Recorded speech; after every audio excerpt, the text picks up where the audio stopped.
these? I got a little obsessed with mine. In fact, I got a little obsessed with all my stuff.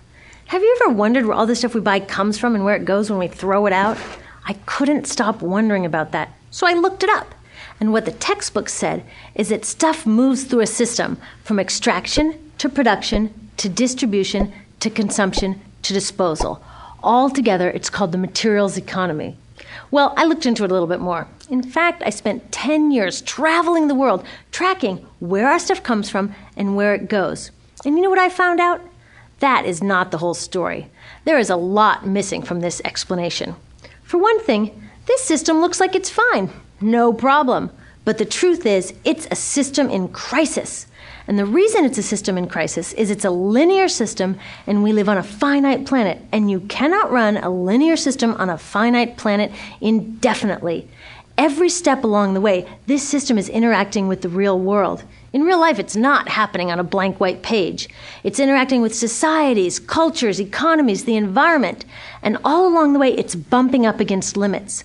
Limits we don't see here because the diagram is incomplete. So let's go back through. Let's fill in some of the blanks and see what's missing. Well, one of the most important things that's missing is people. Yes, people. People live and work all along this system.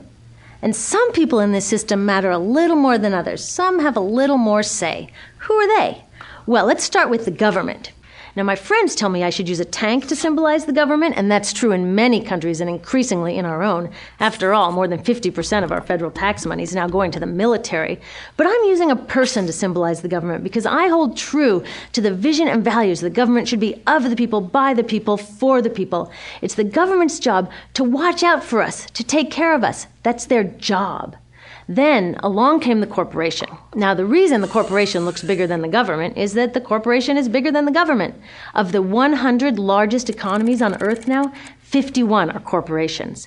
And as the corporation has grown in size and power, we've seen a little change in the government where they're a little more concerned in making sure everything's working out for those guys than for us.